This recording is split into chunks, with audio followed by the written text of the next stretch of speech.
Now, like I said, the transactional reconciliation method is a pretty detailed and time-consuming process. Luckily for you, we live in the 21st century. That means that you will likely be using accounting software like QuickBooks to do most of your bookkeeping work. Here, let's take a look at how to do a bank reconciliation using QuickBooks Online. Hello and welcome to this video demo of the new Reconcile experience available in QuickBooks Online. To access Reconcile, go to the gear icon at the upper right, then select Reconcile. That will launch the new Reconcile landing page. First, I will provide a quick overview of what exactly a reconciliation is and its benefits. Reconciling an account is important because it ensures that what you have in QuickBooks Online aligns with what really happened in the account. That enables you to accurately monitor the flow of money in and out of your business, and also ensures your books are accurate for when you file your taxes.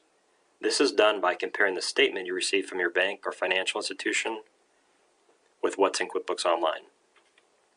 Today in this demo, I'm going to be reconciling a credit card account, and I also have my credit card statement out to complete this reconciliation. The first thing you want to confirm is the beginning balance matches with what you see on the statement. And then you proceed by entering in the statement ending balance off the paper statement. And today we'll be reconciling the January statement period. Then click Start Reconciling. And this is the new Reconcile page. I'll highlight a few of the enhancements. Beginning with the upper left here, we have a link to the credit card register. So with one click now you can access the accounts register. Below that, you have a filtering option that gives you a number of ways to locate hidden transactions. For example, you can search by memo, reference number, dollar amount, or you can filter this table down to a particular transaction status type, transaction type, payee, or filter the table down to a more narrow date range. At the top middle, by default, it'll show all transactions, but you also have the flexibility of filtering this table down to only show payments or only show charges, and easily toggle back and forth.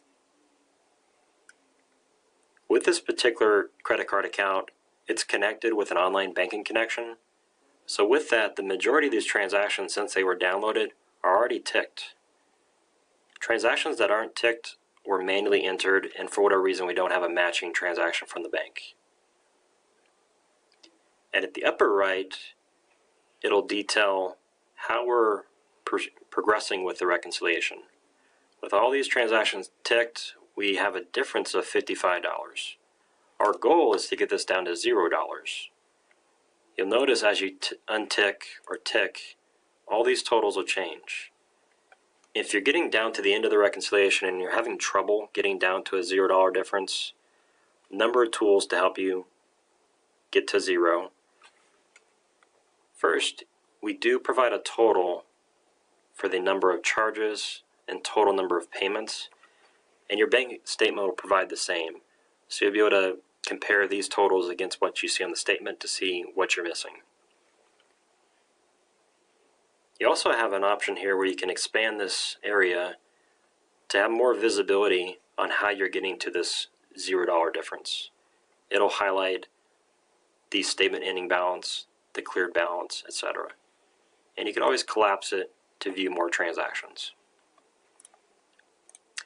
You also have a number of ways you can filter or sort this table, not only from here, but you can also sort these columns just by clicking on the column header. But as you locate transactions that need to be ticked, we're getting close to zero, and now we're down to a $0 difference, so we're done. At this point we can click on Finish Now,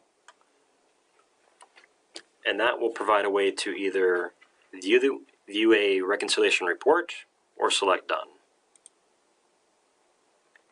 And you can always access reconciliation history from the Reconcile landing page by clicking on Reconciliation History. And that'll launch a report that'll detail all the different accounts that are subject to reconciliation. You can specify the date range and view or print reports here. Sometimes your account may not be ready to reconcile right off the bat. If your beginning balance doesn't match the ending balance of the prior reconciliation period, it's very important that you fix the beginning balance prior to reconciling the next statement period. The next account I'm going to reconcile is also a credit card account. And you'll notice we have an alert that our beginning balance does not match the ending balance of the last statement period. We now provide the tools to help you easily and quickly locate the problem transactions to correct this beginning balance. And it's done with a reconciliation discrepancy report. So if you click on this link, that'll launch the report, and I'll highlight a few things here. It will detail the transactions that are causing the discrepancy. In this situation, we have 2. Our goal is to get this down to a $0 discrepancy. And in some situations, you may want to investigate what happened with these transactions. And over on the right, you have the option to view a transaction audit log. That'll launch in a new tab, and it time and date stamps the history of changes to this transaction. So you'll be able to see who made the change, when, maybe figure out why it was changed. And once you've determined how you want to proceed, you'll be able to go back to the discrepancy report. And we'll notice with this $100 transaction, it was previously reconciled, but now it's in an unreconciled state, creating a $100 discrepancy. And we've determined that this should be marked as reconciled. So if you click on the transaction, it'll expand and give you ways to modify it, all from this report. And notice what happens once we remark this as reconciled. Our difference at the upper right will automatically adjust. So now we're down to a $9 discrepancy. We're getting close. For this remaining transaction, looks like the amount was changed. It's still in a reconciled status, but it was changed by a difference of $9. And with this particular transaction, we can either modify the amount within this field here, or click on Edit. That'll open up the full transaction, and you can modify the amount here. Either way. Save and close. Since this is a reconciled transaction, we will alert you that you're modifying a reconciled transaction, and that may create a problem. In this situation, we know we're on the right track, so we can just disregard it. And now the report's gone. The alert is gone. Our beginning balance is now correct. And now we can proceed with reconciling the next statement period.